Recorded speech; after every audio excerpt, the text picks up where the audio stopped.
କାଲି ମୋ ଭଉଣୀ ରିଆ ପାଖରେ କାମ କରିଥିଲା ଆଉ ମୋ ଭଉଣୀ କି ମୁଁ ଦେଖା କରିବା ପାଇଁ ଆସିଥିଲି ଆଉ ସେ ରିଆ ପାଖକୁ ସେ ଦେଖାବାକୁ ମୁଁ ଆସିଥିଲି ପୁଲିସ ମାନେ ମତେ ଦେଖାଉନଥି କି ମୋ ଭଉଣୀ ପାଖକୁ ନେଇ ଦଉନଥି ଆଉ ସେ କହନ୍ତି ନାଇଁ କଟକ ଅଛି ଆଉ ହେଉଡ ଅଛି ଆଉ ମୁଁ କହିଲି ସାର୍ ତମେ ଦୌଡ଼ ମୋ ଭଉଣୀ ମତେ ଦେଖା କରିଦିଅ ଯଦି ମୋ ଭଉଣୀ କି ତମ ମାନେ ଦେଖା ନ କରିଦେବ ମୁଁ ଏଇଟା ଆତ୍ମହତ୍ୟା କରିବି ଆଉ ମୋର ଯାହା ହେଲେ ପୁଲିସ ସବୁ ଦାୟୀ। କଣ କହିଲେ ପୁଲିସ କଥା ଶୁଣିକି ଆପଣ ପୁଲିସ କହିଲା ଆଉ ସେ କଟକରେ ଅଛି। କଟକ ଯାଇଥିଲେ ଆପଣ ଥାନା କେସଟା କଟକକୁ ରେଫର କରାଯାଇଛି ତ ଆପଣ ସେଠିକି ଯାଇଥିଲେ? ନାଇଁ ସେଠିକି ଯାଇନି। ଯାଇନାହାନ୍ତି? ନାଇଁ ଏଠିକି ଯୋଉ ଆସିଲେ ସାର୍ କଣ କହିଲେ? ସାର୍ କହିଲେ ତମେ କଟକ ଯାଅ ତମ ଭଉଣୀ କଟକରେ ହେଇଠି ଦେଖା ହବ।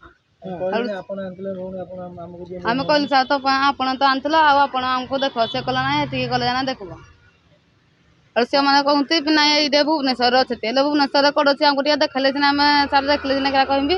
ସମ୍ପୂର୍ଣ୍ଣ ଘଟଣାଟି କଣ ଥିଲା? ସମ୍ପୂର୍ଣ୍ଣ ଘଟଣାଟି ହେଲା ରିଆ ପାଖରେ ସେ କାମ କରୁଥିଲା।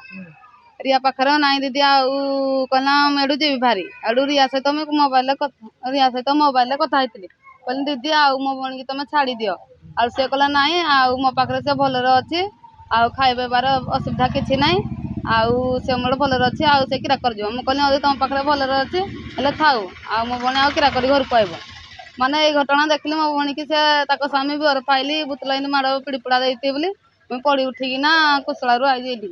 ଆପଣ କେମିତି ଜାଣିଲେ ଆପଣଙ୍କ ଭଉଣୀ ସେଠୁ ଖସିକି ପଳେଇ ଆସିଛି ଚନ୍ଦ୍ରଶେଖର କେମିତି ଆଉ ଭିଡ଼ିଓ ଫାଇଲ ସବୁଆଡେ ମୋବାଇଲ ସବୁଆଡେ ନ୍ୟୁଜ ସବୁ ଦେଖାଗଲା ତାର ମୁଁ ଏଥିପାଇଁ ଆସିଲି। ଭଉଣୀ ଆସିବା ପରେ ରିଆ ଆଉ ଆପଣଙ୍କୁ ଫୋନରେ କଣ୍ଟାକ୍ଟ କରିନାହାନ୍ତି? ନାଇଁ ରିଆ ମତେ କେବେ କରିନି। କିଛି କହିନାହାନ୍ତି ଆପଣଙ୍କୁ? ନାଇଁ କି ଆପଣ ଭଉଣୀ କୁଆଡେ ପଳେଇଛି କି କଣ? ନାଇଁ ଫୋନ ବନାବି କିଛି କରିନାହାନ୍ତି ଆଉ ତମ ଭଉଣୀ ଗଲା କି କିରା କିଛି ଫୋନ ବନାବି କିଛି କରିନାହାନ୍ତି। ଏବେ ଆପଣ ରିଆଙ୍କ ସହ କଥା ହେଲେଣି କି ଭଉଣୀ ଯେହେତୁ ଆପଣ ପଳେଇଛନ୍ତି ସେଠି?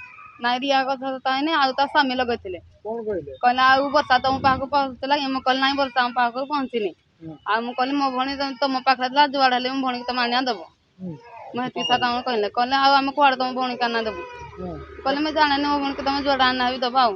ସେ ଗୋଟେ ଅଭିଯୋଗ ଆଣିଛନ୍ତି କି ସେ 1.5 ବର୍ଷ ହେଲା ସେଠି କାମ କଲେଣି କିନ୍ତୁ ସେ 10,000 ଟଙ୍କା ଟୋଟାଲ ପାଇଛନ୍ତି। 10,000 ଯେହେତୁ ସେ 10,000 ଟଙ୍କା ପାଇଛନ୍ତି ତ ଆପଣ ତ ଚାହିଁଥିଲେ ଆଗରୁ ଘରକୁ ନେଇ ପାରିଥାନ୍ତେ ତ କଣ ପାଇଁ ଏତେ ଦିନ ସେଠି ରଖିଲେ? ଆଉ ସେ କହିଲା ଆଉ ରିଆ କହିଲା ମୋ ପାଖରେ ଭଲରେ ଅଛି ଥାଉ ଆଉ ଖାଇବା ତାର କିଛି ଅସୁବିଧା ନାହିଁ ସେ କହିଲାକୁ ମୁଁ କହିଲି ଆଉ ଥାଉ ତମ ପାଖରେ ଭଲରେ ଅଛି ଆଉ ମୁଁ ଜାଣିଛି ଏମିତି ହବ ବୋଲି। ଆପଣ କଥା ହେଇଛନ୍ତି କେବେ ମଝିରେ ଆପଣ ଭଉଣୀଙ୍କ ସହ ସେଠି ଭଲରେ ଅଛୁ କି ଖରାପରେ ଅଛୁ କଥା ହେଇଥିଲେ? ହଁ କଥା ହେଇଥିଲି।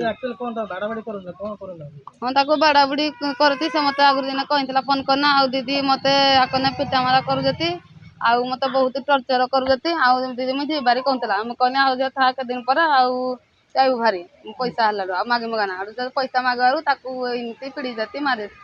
ଘରେ ଯାଆନ୍ତି ବାହାରୁ ଘରେ ତାଲା ପକେଇ ପଳାନ୍ତି ସତ ତାଲା ପକେଇନା ଯୁଆଡେ ଗଲେ ଯାତି। ହଁ କହିଥିଲା କହିଲା ଦିଦି ଯୁଆଡେ ଗଲେ ମତେ ତାଲା ତୁଲି ପକେଇନା ଯାତି ଆଉ ମୁଁ ଆଇଲେ ଯୁଆଡେ ଗଲେ ତାଲା ମତେ କହିଲା ଆଉ ଡ୍ରେସ ପ୍ୟାଣ୍ଟ ମୋଠୁ ଚୋରେଇ ନଉଛି ହେତା ଚୋରେଇ ନଉ ଯାଉଛି ଆଉ ଦିଦି ମୁଁ ତ ମତେ ବାଟ ଦେଇକିନା ଯୁଆଡେ ଗଲେ ଯାତି ଆମ ଡ୍ରେସ ପ୍ୟାଣ୍ଟ କିରା ଚୋରେଇନା ତାକୁ ନେଲି।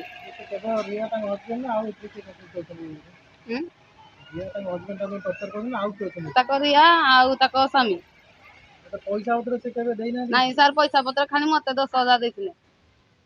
ଆଉ ତାପରେ ଦେଇନାହାନ୍ତି? ଆଉ ସାର୍ କିଛି ପଇସା ଦେଇନଥିଲି। ମାଗିଲା ଆପଣଙ୍କୁ ଧମକ ହଁ ମାଗିଲାକୁ କହିଲା ତମେ କଣ କରବ କିରା କର ପଇସା ନଉଛ ଆଉ କିରା କର ମୁଁ କହିଲି ସାର୍ ମୋର କାମ ଅଛି ଆଉ ଦିଅ ପଇସା ପତ୍ର କହିଲା ଆଉ ପଇସା ଦେଇ ହବନି କିଛି ନାହିଁ ଏତିକି ପଇସା ନେଲେନି ଆଉ ନହେଲେ ନାହିଁ।